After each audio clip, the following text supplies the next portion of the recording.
Welcome to Tempt for You. In this episode, we're going to be talking about how we write songs, how we come up with a song, and we're going to use our song Living Dangerous as an example.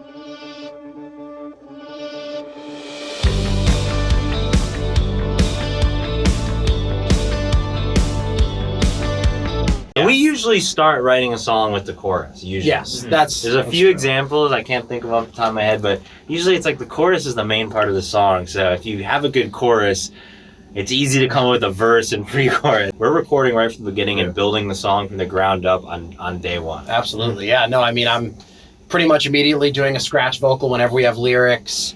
Your guitar parts are going in, and we're you're coming up with some of the ear candy stuff as we go because it's everything important. Right away. And then Chris will come in and add his bass parts, and once I've done kind of a scratch, we'll have Nick come in and do the drums.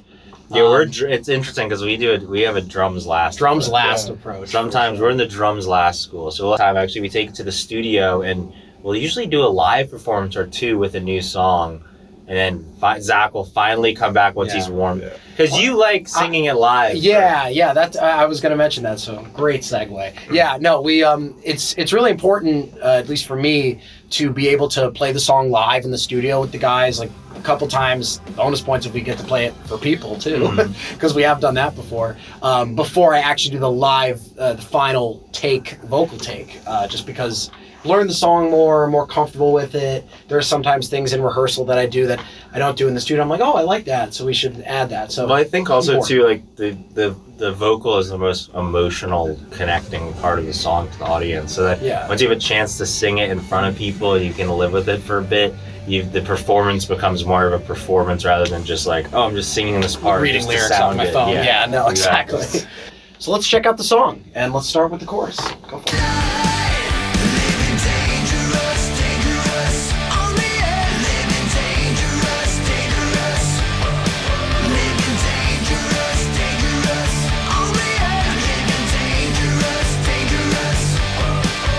Right. Cool.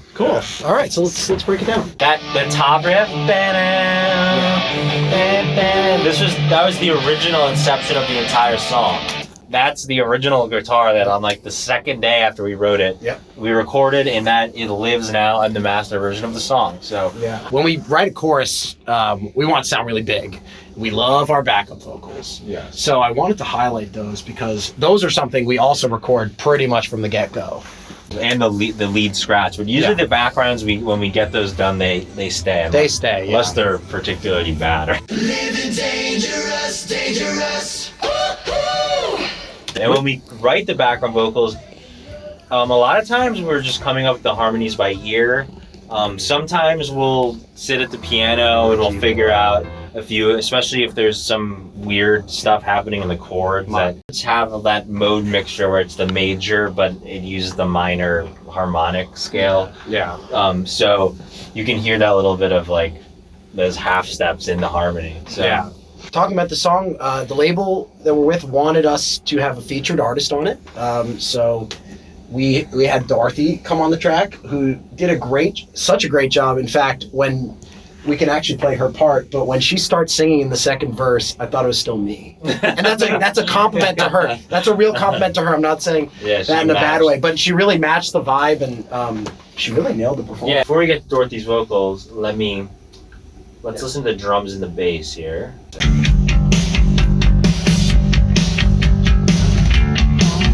So that's really the entire verse, in my opinion. It's just the drums and bass. What we play now is just stuff that adds to the dynamic that the drums and bass are owning. Yeah. Which is these guitars here. The first is a clean part.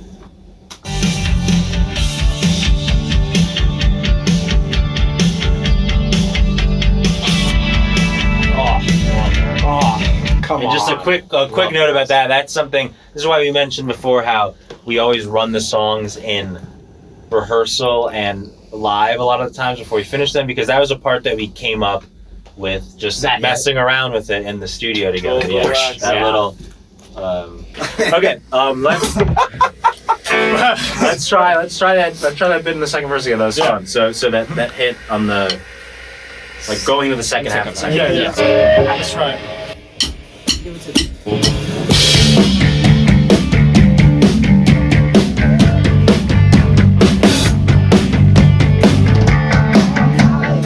That was it. That was it. That was the one. That was the one. That sounds great. Yeah. Got the hits. We're gonna add that on the track now. Yeah. This part here. Yeah. And so as along with the clean guitar, there is the double with the electric. Yeah. So the electric guitar is driving that with the drums and bass, and the clean is just giving it that extra ambience in the background. Yeah. And now let's get to Dorothy's vocal. Yeah.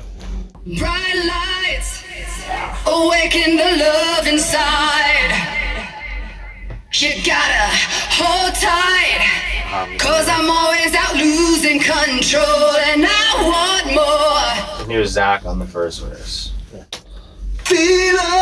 Like, it's just the way she sang it. Like an animal.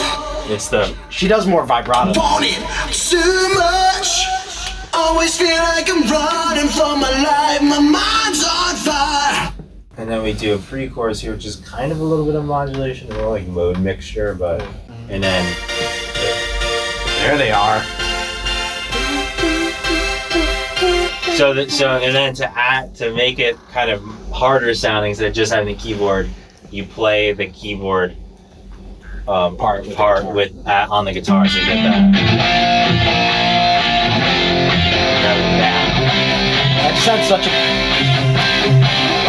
When you're getting ready to go into the mixing process and mastering process of finalizing the song, that you think like, oh, do I really need this part? And actually working with Chris Lord-Alge a lot helped me like realize certain things that, oh, you don't actually need this, because once it gets big and once it's mixed by someone who knows what they're doing and it sounds really big, oh, you don't actually need that extra guitar part. Instead, it's just muddling up the water. All right, so we broke down the chorus, the pre-chorus, the verse, but one of the major parts of a song that we especially love writing is the bridge, or the middle eight, as some call it.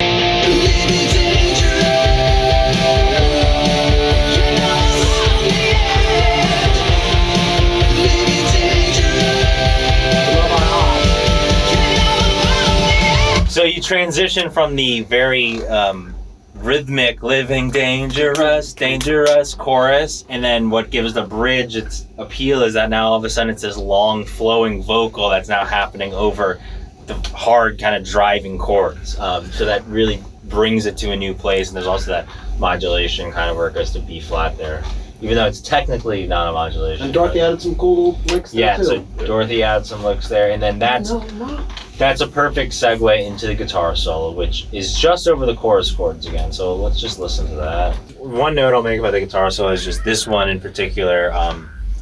It's not necessary to always do this, but the guitar solo should mean something. It shouldn't just be scales and fast playing for the sake of that. So in this solo, it starts off more melodic, and it's just playing the melody of Living Dangerous. Which you do a lot in a lot of your solos. Yeah, I'll either try to play a melody that's already in the song, or make a melody for the solo that can kind of go throughout. Right. Yeah. But yeah, the solo just dangerous.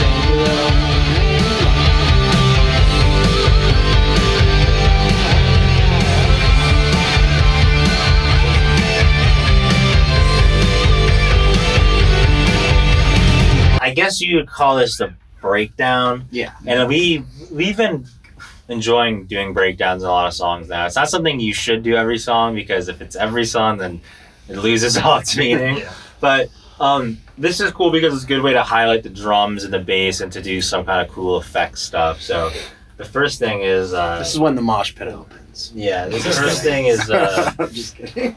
Imagine that. Is the bass. And this is when Chris gets to really use his pedals here, so this sounds really cool.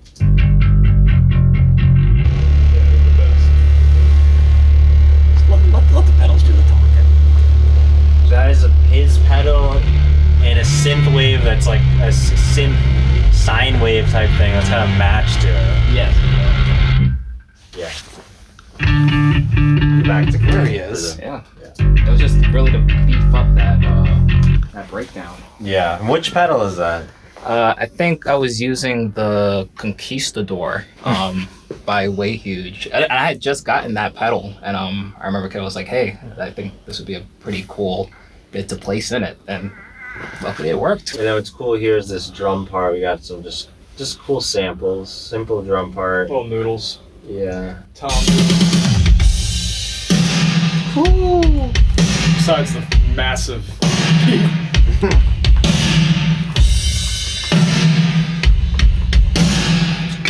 And so that, obviously, the bass sounds really cool.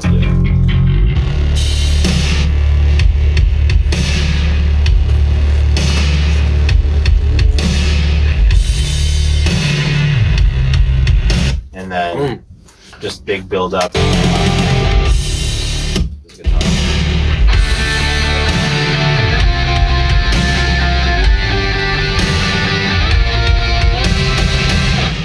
Gotta live a little dangerous.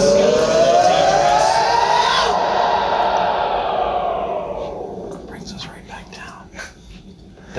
Thank you, CLA, for that part. Yeah. So this is just what it all sounds like. Gotta live a little dangerous. Gotta live a little dangerous. Gotta live a little dangerous. Gotta live a little dangerous. Gotta live a little dangerous. Gotta live a little dangerous. Dangerous. Nice job by both of you. Oh, yeah. So that's kind of like an anti-climax. Like you think it's going back, just the chorus drops down again for the verse. And we're back to the chorus.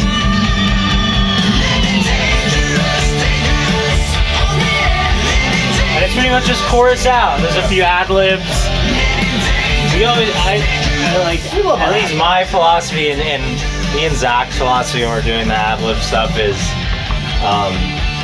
you want it to be simple enough so everyone can sing it, basically. Yeah. So it's not just all. It's similar to the guitar solo. It's like there's a time and a place for crazy singing and crazy guitar playing, but if you're doing ad libs, just make it simple, especially in an anthem. Living dangerous. We make sure to say. Well, this even the many melody times. though too. It's like, so here's the.